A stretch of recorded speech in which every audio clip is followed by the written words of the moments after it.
আসসালামু আলাইকুম, আশা করছি সবাই ভালো আছি। অর্গানিক আমরা তিনটা পার্টে নিব। এর মধ্যে ফার্স্ট পার্টে আমরা অ্যালকেনের আগ পর্যন্ত যতটুকু যায় ততটুকু শেষ করব। তো ফার্স্ট অফ অল, অর্গানিক যৌগ মানেই বুঝি আমরা কার্বন গঠিত যৌগ, বাট স্টিল কার্বন থাকার মানেই অর্গানিক যৌগ হতে হবে তা না।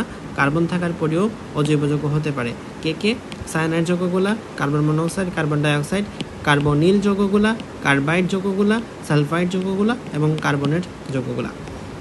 আমরা জানি যে জৈব যৌগ হচ্ছে হাইড্রোকার্বনের জাতক। তো হাইড্রোকার্বন মানে হচ্ছে কার্বন এবং হাইড্রোজেন বিশিষ্ট যৌগ। বাট জৈব যৌগের মধ্যে কার্বন হাইড্রোজেন ছাড়াও আর কি মৌল আছে? Phosphorus, oxygen, nitrogen, sulphur, halogen. Ponds দিয়ে মনে রাখা যায়। অ্যান্ড হাইড্রোকার্বনই হইতে হবে তা না, অর্থাৎ হাইড্রোজেন না থাকলেও জৈব যৌগ হওয়া সম্ভব। তো এরকম কী যৌগ আছে? CCl3NO2, COCl2, CFC, CCl4, C2Cl6 এবং C6Cl6। এই যৌগগুলোর ক্ষেত্রে কার নাম কি, বাণিজ্যিক নামগুলো সহ পড়তে হবে, মানে যেটা আমি এখানে লিখে দিয়েছি ওটা পড়তে হবে। তারপরে যাবা, বইয়ের মধ্যে 3টা সাল আছে, সালগুলো কি পড়তে হবে? মেডিকেল ভর্তি পরীক্ষায় একবারে সালটা আসছে। সো 1808, 1815 এবং 1828 এই 3টা সাল পড়তে হবে। বার্জেলিয়াস জৈব এবং অজৈব 2 ভাগে ভাগ করছে পৃথিবীর পদার্থ যৌগগুলোকে। এর মধ্যে প্রাণশক্তি মতবাদ দিয়েছে 1815 সালে, যেখানে তিনি বলছেন জৈব যৌগ আসে জীবদেহ থেকে, অজৈব যৌগ আসে জীবদেহের বাইরে থেকে। 1828 সালে পড়বা যে ফ্রেডরিক ওহলারকে বলা হয় ফাদার অফ অর্গানিক কেমিস্ট্রি। তিনি কি করছে? প্রাণশক্ত মতবাদকে ভুয়া প্রমাণিত করছে। তার নামই হচ্ছে ভুলার। তো ভুলার হচ্ছে ভুল করে একটা বিক্রিয়া করে ফেলছে। এই বিক্রিয়া করতে যেয়ে সে হচ্ছে বেশি তাপ দিয়ে দিচ্ছে। তাপ দেওয়ার কারণে অ্যামোনিয়াম সায়ানেট থেকে ইউরিয়া তৈরি হয়ে গেছে, এবং ইউরিয়াই হচ্ছে প্রথম সংশ্লেষিত জৈব যৌগ। বাট প্রথম বিশুদ্ধ জৈব যৌগ কোনটা? এটা কিন্তু ক্যাকোরিল অক্সাইডের রিঅ্যাকশনের মধ্যে আমরা যেটা পড়ি ওইটা, আর্সেনিয়াম অ্যানহাইড্রেট, ওই যৌগটা। তো এইরকমভাবে সে একটা ভুল করে তোমার লাইফের বরবাদ করে দিছে। দেন আসো, অর্গানিক যৌগের সংখ্যা হচ্ছে পৃথিবীতে 80 লাখ, ইনঅর্গানিক যৌগের সংখ্যা 1 লাখ বা 90,000। 90,000 হচ্ছে একরিট। তো 80 লাখ এত বেশি হওয়ার রিজন কি? রিজন হচ্ছে 3টা, আর একটা হচ্ছে কবির স্যারের বই আছে। তো সব মিলায় 4টা। তো 3টা দিয়ে 3টাই ক্যাটিনেশন, আইসোমারিজম এবং পলিমারাইজেশন। এগুলো নিয়ে আমরা পড়তেছি, এবং আপাতত আমরা ক্যাটিনেশনটা পড়ি। ক্যাটিনেশনের মধ্যে আছে কার্বন কার্বন সিঙ্গেল বন্ড হলো এখানে সবচেয়ে বেশি, এবং কার্বন সিঙ্গেল বন্ডটা এত বেশি বন্ধন শক্তি হওয়ার কারণে ক্যাটিনেশন ধর্মটা দেখা যায় কার্বনের ক্ষেত্রে। তো কথা হলো, এই কার্বন কার্বন বন্ধন শক্তি এত বেশি কেন? বেশি কারণ হচ্ছে এখানে ইলেকট্রোনেগেটিভিটিটাও মাঝামাঝি লেভেলের, ইলেকট্রিক অ্যাফিনিটিটাও মাঝামাঝি লেভেলের। তো এরা সবার সাথে বন্ধন গঠন করতে পারে। আর সাইজটা হলো এখানে সর্বনিম্ন কত? 0.077 ন্যানোমিটার। ডান। তো ক্যাটিনেশনের একটা এক্সাম্পল আছে ফুলারিন্স। আমরা কাদেরকে বলি? C30 থেকে C70 মধ্যে কার্বন সংখ্যা যদি 30 থেকে 70 মধ্যে হয় তাহলে সেটাকে আমরা ফুলারিন্স বলি। এর মধ্যে বই এক্সাম্পল আছে C32, 50, 60 এবং 70। এটা থেকে মেডিকেল ভর্তি পরীক্ষা একবার আসছে। সো 660কে বলা হয় বুকমিনস্টার ফুলারিন বা বাকি বল। এটার আকৃতি কেমন পড়বা? এখানে আণবিক ভর হচ্ছে 720 এবং sp2 সংকরায়ন দেখা যায় কার্বন কার্বন সিঙ্গেল বন্ড উপস্থিত এই বুকমিনস্টার ফুলারিনের মধ্যে। অর্গানিক এবং ইনঅর্গানিক যৌগের মধ্যে পার্থক্য আছে বইয়ের মধ্যে। আমরা জানি কী কী মৌল থাকে অর্গানিক যৌগের মধ্যে। ইনঅর্গানিকে যে কোনো কিছু থাকতে পারে। অর্গানিক যৌগগুলো সমযোজী হয়, ইনঅর্গানিক সমযোজী হইতে পারে, আয়নিকও হইতে পারে। এখানে আমাদের দ্রাব্যতা, মেল্টিং পয়েন্ট, বয়লিং পয়েন্ট সবই কম। ইনঅর্গানিকে যে কোনো কিছু হইতে পারে। দহনের ক্ষেত্রে কোনো অবশেষ থাকে না, বাট এটার ক্ষেত্রে সাধারণত দহনের পরে অবশেষ থাকে। এখানে বিদ্যুৎ পরিবাহিতা নাই বললেই চলে, বিদ্যুৎ পরিবাহিতা থাকতে পারে, নাও থাকতে পারে। গতি এখানে স্লো, এখানে ফাস্টার। এটা জটিল প্রকৃতির, আর এটা সাধারণত আয়নিক প্রকৃতির। তারপরে যাব আমরা জৈব যৌগের ক্লাসিফিকেশন। এই ক্লাসিফিকেশন থেকে পড়তে হবে, যদি শিকলগুলা মুক্ত অবস্থায় থাকে তাহলে মুক্ত শিকল 2 ভাগে ভাগ করা যায়, অ্যালকেন, অ্যালকাইন। আর বদ্ধ শিকলকে ভাগ করা যায় আবার 2 ভাগে। যদি শিকলের মধ্যে প্রত্যেকটা কার্বন থাকে তাহলে সেটাকে বলা হয় কার্বোসাইক্লিক যৌগ। যদি কার্বন ছাড়া অন্য কোনো হেটারো মৌল যেমন পন্স এগুলো যদি থাকে তাহলে সেটা হবে হেটারোসাইক্লিক যৌগ। কার্বোসাইক্লিক আবার ভাগ করা যায়, যদি এটা অ্যারোমেটিসিটির রুল ফলো করে, হাকেল রুল ফলো করে, তাহলে সেটা হবে অ্যারোমেটিক যৌগ। আর এটা যদি না ফলো করে তাহলে হবে এলিসাইক্লিক যৌগ। হেটারোসাইক্লিক থেকে আবার ভাগ করা যাবে হেটারো এলিসাইক্লিক এবং হেটারো অ্যারোমেটিক। এটা অলরেডি মেডিকেল ভর্তি পরীক্ষা 22-23 আসছে। তো বেনজিন, ফেনল এগুলো সবই হচ্ছে অ্যারোমেটিক যৌগ। আর হেটারো অ্যারোমেটিকের মধ্যে দেখো আছে থায়োফিন, ফিউরান, পিরিডিন, পাইরল। এর মধ্যে হেটারো মৌল কোনটার ক্ষেত্রে কার? থায়োফিনের মধ্যে হেটারো মৌল হচ্ছে S, ফিউরানের জন্য O, এবং পিরিডিনের এবং পাইরল দুইটার জন্যই হচ্ছে N। সন দিয়ে মনে রাখা যায়। তবে পিরিডিনের ক্ষেত্রে কার্বন সংখ্যা হলো 5টা, আর পাইরলের মধ্যে কার্বন সংখ্যা হলো 4টা। অ্যালকেন, অ্যালকিন, অ্যালকাইন এই তিনটার মধ্যে carbon carbon single bond, double bond এবং ট্রিপল বন্ড দেখা যায় যথাক্রমে। কার্বন কার্বন সিঙ্গেল মানে কার্বন কার্বন যে বন্ধন শক্তি বন্ধন দূরত্ব এটা কত 0.154, 0.134, 0.120 ন্যানোমিটার। অ্যান্ড কার্বন হাইড্রোজেন বন্ধন দূরত্ব 0.110, 109 এবং 106। ইলেকট্রোনেগেটিভিটি এটার জন্য দেখা যায় এটা তো আমরা জানি sp3 সংকরায়ন, sp2 এবং sp। তো ইলেকট্রোনেগেটিভিটি হচ্ছে sp সংকরায়নে সবচেয়ে বেশি, তারপর sp2, তারপর sp3। সমযোজী বন্ধনের ইলেকট্রন তত্ত্ব দ্যাট ইজ দিছে, এই তত্ত্বটা দিছে লুইস, এবং আধুনিক অরবিটাল অধিক্রমণ তথ্য অথবা হাইব্রিডাইজেশন থিওরি এটা দিছে পলিং। এখানে আমাদের শর্তগুলো দেওয়া আছে, একবার শর্তগুলো পড়বা। সিগমা বন্ধন এবং পাই বন্ধনের পার্থক্য দেওয়া আছে, সেটা আমরা অধ্যায় 3-এর মধ্যে পড়ি। সো এখান থেকে আরেকবার রিভিশন দিতে পারো। সমগোত্রীয় শ্রেণী মানে এখানে কার্যকরীমূলক সেম থাকবে, এই CH2 মূলকের পার্থক্য থাকবে, যেটাকে বলা হয় মিথিলিন মূলক। সাধারণ সংকেত থাকবে, প্রস্তুত প্রণালী সেম থাকবে, রাসায়নিক ধর্মের সাদৃশ্য থাকবে। এবং আণবিক ভর যদি আমি বাড়াইতে থাকি তাহলে বয়েলিং পয়েন্ট, মেল্টিং পয়েন্ট এবং ঘনত্ব বাড়তে থাকবে, কিন্তু দ্রাব্যতা আর সক্রিয়তা কমতে থাকবে। কার্যকরী মূলকের ইলেকট্রন ঘনত্বের উপর নির্ভর করে যৌগের সক্রিয়তা। কার্বন এর মধ্যে যদি সিঙ্গেল বন্ধন থাকে, একক বন্ধন থাকলে সেই বিক্রিয়া সে প্রতিস্থাপন এবং অপসারণ বিক্রিয়া দেয়। যদি ডাবল বন্ড বা ট্রিপল বন্ড থাকে তাহলে সে সংযোজন বিক্রিয়া দেয়, আর যদি সিঙ্গেল ডাবল দুইটাই থাকে তাহলে সেটা প্রতিস্থাপন বিক্রিয়া দেয়। সমগোত্রীয় শ্রেণী মনে রাখার ট্রিক্স হচ্ছে এটা হচ্ছে একদম প্রায়োরিটি অর্ডার, অর্থাৎ যে সবার উপরে আছে সে সবচেয়ে বেশি সক্রিয়। কামাল সাহেব হেসে খেলে আমায় নিয়ে এলো কিনতে অ্যালকোহল, থাকলে আমি 2-3টা একাই নিতাম। তো সিরিয়ালটা তুমি এখান থেকে মনে রাখতে পারবা। দেন আসলে নামকরণ আছে 3 ধরনের পদ্ধতি, সাধারণভাবে প্রচলিত যেটা যেখানে পাওয়া গেছে সেই অনুসারে নাম হয়েছে। তো এগুলো নাম পড়বা। উদ্ভূত বা জাতক বা ডিরাইভড পদ্ধতি, এটা হচ্ছে সকল অ্যালকেলকে মিথেনের জাতক এবং সকল অ্যালকোহলকে কার্বিনলের জাতক হিসেবে ধরে নিয়ে এই ধরনের নামকরণ করা হয়। আর ইউপেক নামকরণ আমাদের লাগবে না। কারো যদি নামকরণ একেবারে কোনো আইডিয়াই না থাকে তাহলে অন্যরকম পাঠশালার পাঠ্যতার ভিডিও দেখতে পারো। এছাড়া এমনিতে মানে মেডিকেলের জন্য খুব একটা দরকার নাই। এটা জাস্ট লিখে রাখলাম যেহেতু আমার কাছে মনে হয়েছে বইয়ের মধ্যে সরাসরি দেওয়া আছে, তো চাইলে একবার দেখতে পারো। এখানে আমাদের কিছু যৌগ আছে, যেমন ধরো কিছু মূলকের নাম, এগুলো হচ্ছে মিথাইল, এটাকে বলা হয় মিথিলিন, এটাকে বলা হয় ইথিলিডিন, এটাকে বলা হয় ইথিনাইল, আর এটাকে বলা হয় ইথাইনাইল। দেন আসো সমানতাকে ভাগ করা যায় 2 ভাগে, একটা 2D বা গাঠনিক আর একটা স্টেরিও বা 3D। গাঠনিকটা দেখি আগে। চেইন সমানতা হয় যদি শিকলে কার্বন সংখ্যার ডিফারেন্স থাকে। অবস্থান সমানতা হয় যদি কার্যকরী মূলকের অবস্থান ভিন্ন থাকে। কার্যকরী মূলক সমান হয় যদি কার্যকরী মূলক ভিন্ন থাকে। মেটামারিজম হয় অবস্থান সমানতা যখন ইথার, কিটোন অথবা সেকেন্ডারি এমিনের জন্য আমরা চিন্তা করব, তখন সেটাকে বলা হয় মেটামারিজম। আর টোটোমারিজম হচ্ছে গতিশীল কার্যকরীমূলক সমানতা। মেটামারিজম দেখা যায় 4 কার্বনের চেয়ে বেশি কার্বন বিশিষ্ট যৌগের ক্ষেত্রে। দেন আসো আমরা যদি জিজ্ঞেস করেন যে অমুক যৌগ এবং তমুক যৌগ এর মধ্যে কোন সমানতা বিদ্যমান, তখন কেমনে অ্যাপ্রোচ করবা? অ্যাপ্রোচ হচ্ছে প্রথমে দেখবা শিকলে কার্বন সংখ্যা সেম আছে কিনা। যদি সেম না থাকে, ডিফারেন্ট থাকে, তখন আনসার হবে চেইন সমানতা। যদি সেম থাকে তখন চেক করবা কার্যকরী মূলক। কার্যকরী মূলক যদি সেম থাকে তাহলে দেখবা যে এই সেম কার্যকরী মূলকটা মানে এটা কিটোন, ইথার বা সেকেন্ডারি এমিন কিনা। যদি সেকেন্ডারি এগুলোর মধ্যে কিছু একটা হয়ে থাকে তাহলে মেটামারিজম, না হয়ে থাকলে অবস্থান সমানতা। আর যদি ডিফারেন্ট হয়ে থাকে তখন চেক করবা যেখানে সিও মূলক আছে কিনা এবং আলফা হাইড্রোজেন আছে কিনা। যদি এরা থাকে তাহলে টোটোমারিজম বা কিটোইনল সমানতা বা গতিশীল কার্যকরীমূলক সমানতা। যদি না থাকে তখন আনসার হবে কার্যকরীমূলক সমানতা। ডান। তারপরে ধরো এখানে প্র্যাকটিস দেওয়া আছে লাইক CH3CHO, এখানে আমাদের সিও মূলক আছে এবং তার সাথে এটা হচ্ছে আলফা কার্বনের মধ্যে আলফা হাইড্রোজেন আছে। দ্যাট মিনস এখানে দেখা যাবে অ্যাসিডোফেনন, এখানে দেখো এটা হচ্ছে আমাদের সিও মূলক আছে এবং তারপরে এই যে দেখো সি হচ্ছে আমাদের আলফা কার্বন, তার সাথে আলফা হাইড্রোজেন আছে। দ্যাট মিনস এখানে আমাদের দেখা যাবে। এই হচ্ছে প্র্যাকটিসগুলো দেওয়া আছে, তুমি চাইলে দেখতে পারো প্র্যাকটিস করে। জ্যামিতিক সমানতা, আমরা স্টেরিও সমানতা ঢুকে গেলাম। জ্যামিতিক সমানতার শর্ত হচ্ছে 2টা। মুক্ত ঘূর্ণন সম্ভব হবে না। কখন মুক্ত ঘূর্ণন সম্ভব হয় না? যদি দ্বিবন্ধন বিশিষ্ট যৌগ হয়, অর্থাৎ প্রতিস্থাপিত অ্যালকিনের ক্ষেত্রে অথবা সাইক্লিক যৌগের ক্ষেত্রে। তো প্রতিস্থাপিত অ্যালকিনের মধ্যে যেহেতু আমরা প্রতিস্থাপিত বলতেছি, তার মানে আমার 2 হাতে 2টা জিনিস আছে হাইড্রোজেন ছাড়া। তো এই যে আমাদের প্রতিস্থাপিত অ্যালকিন, এটা কার্বনের 2 হাতে যদি 2টা ভিন্ন জিনিস থাকে দেন জ্যামিতিক সমানতা প্রদর্শন করবে। বাট তুমি এখানে প্র্যাকটিসটা দেখতে পারো। এই যেখানে আমাদের আছে কার্বন, এখানে আমাদের এটা কোনো ধরনের এটা ফলো করছে, 1 নম্বর শর্ত ফলো করছে না, সুতরাং এটার মধ্যে কোনো ধরনের জ্যামিতিক সমানতা দেখা যাবে না। সেকেন্ডটাতে কার্বন কার্বন ডাবল বন্ড দেখা যায়, ওকে 1 নম্বর শর্ত ফিল আপ করছে এবং 2 হাতে 2টা ভিন্ন জিনিস আছে নাকি নাই, 2 হাতে 2টা ভিন্ন জিনিস নাই, সুতরাং ভুল। এটার মধ্যে ডাবল বন্ড ফিল আপ করছে, অর্থাৎ প্রথম শর্ত ফিল আপ করছে এবং 2 হাতে 2টা ভিন্ন জিনিস আছে। দ্যাট মিনস এই কার্বনের 2 হাতে 2টা ভিন্ন জিনিস আছে, ক্লোরিন আর ব্রোমিন। এই কার্বনের 2টা ভিন্ন জিনিস আছে, ক্লোরিন আর ব্রোমিন, সুতরাং এটা দেখা যাবে, এটাতেও দেখা যাবে, এটাতেও দেখা যাবে। এখন দেখো এটা আমাদের সি, এদিকে ক্লোরিন ক্লোরিন কোনাকুনি, এদিকে কোনাকুনি। যদি কোনাকুনি থাকে তাহলে হয় আনসার ট্রান্স, যদি একই দিকে থাকে তাহলে আনসার হয় সিজ।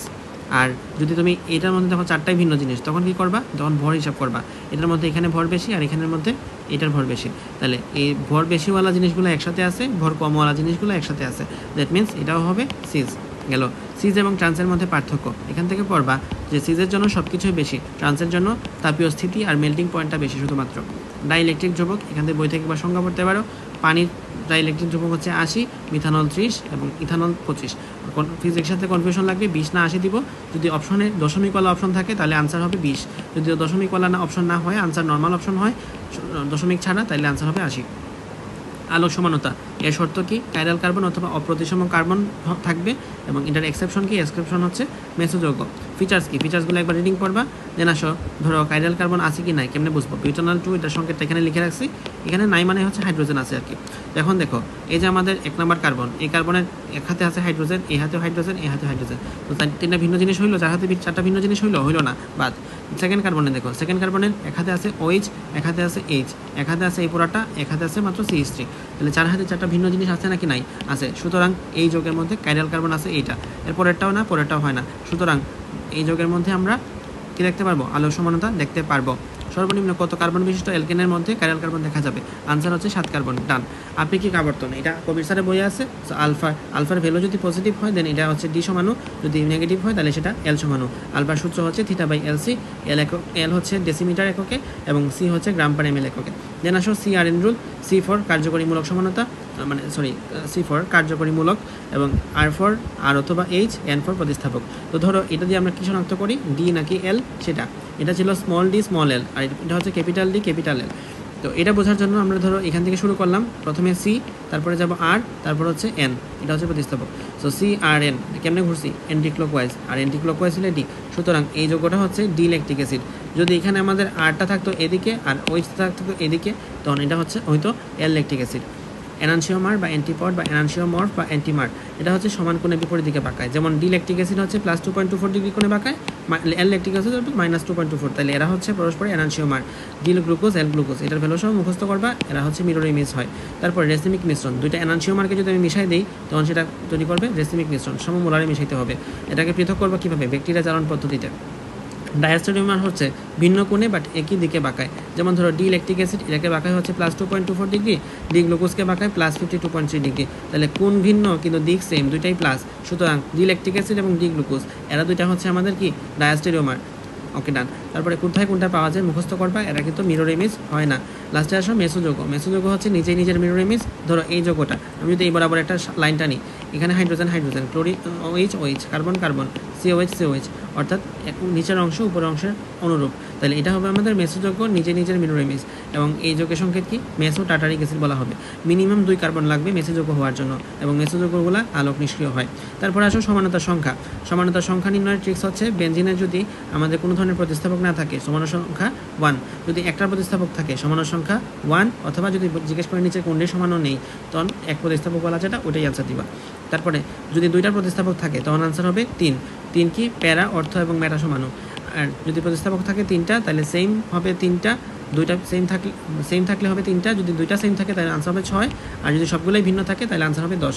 আলোক সমানু, এখানে যদি মেসোযৌগ না হয়ে থাকে তাহলে সমানু সংখ্যা হলো 2n। যদি মেসোযৌগ আমি ডান বাম করে মেসোযৌগ বানাইতে পারি তাহলে হবে 2n-1 ইন কেস অফ জোড়, 2n-1 minus 2n-1/2 in case of বেজোড়। গ্লুকোজের ক্ষেত্রে কাইরাল কার্বন থাকে 4টা, সো এখানে দেখা যাবে 16টা আলোক সমাণু। ফ্রুক্টোজের ক্ষেত্রে কাইরাল কার্বন থাকে 3টা, সো এখানে দেখা যাবে 8টা আলোক সমাণু। শেষ। অ্যারোমেটিক যৌগগুলোকে বলি আমরা এরিন, এবং অ্যারোমেটিক যৌগগুলোর মধ্যে বেনজিনের মতো এই যে বেনজিনের বলয় থাকে, এর মধ্যে সবচেয়ে কমন এক্সাম্পল হচ্ছে বেনজিন। বেনজিনের বলয় থাকতে হবে এমন কথা বলে গেছে লসমিথ। উৎস হলো কোল এবং পেট্রোলিয়াম। এখানে আছে এই বক্সটা একটু কঠিন, তো এখানে দেখো পাতন তাপমাত্রা 170 আর 270, মাঝামাঝি সংখ্যা হচ্ছে 230। এরপর আছে এখানে 400, বাকিটা তোমার রাখা লাগে না। 5, 10, 20 ডাবল করছি, 5 আর 10-এর মাঝখানে গড় সংখ্যা হচ্ছে 7.5। পিস তো এটা মুখস্থ করবা। সবুজের ইংলিশ হচ্ছে গ্রিন সিন। শেষ। ভারী তেল মনে রাখা যায় কুক্রিন দিয়ে, কুক্রিন। শেষ। মধ্যম তেল মুনাফিক দিয়ে মনে রাখা যায়, মুনাফিক। আর লঘু তেল হচ্ছে অনেক কিছু আছে। দেন আসো এখানে দেখবা যে লঘু তেল বা আলকাচা থেকে কীভাবে বেনজিন টলারেন্ট পাওয়া যায়। তো এখানে প্রসেসটা দেওয়া আছে, তুমি এখানে 90% বেনজলের কম্পোজিশন আর 50% বেনজলের কম্পোজিশনটা ভালো করে মনে রাখবা। অ্যান্ড এখানে 80.4 ডিগ্রি সেলসিয়াস আর 80 থেকে 82 ডিগ্রি সেলসিয়াস, দুইটা একটু ভালো করে পড়লো।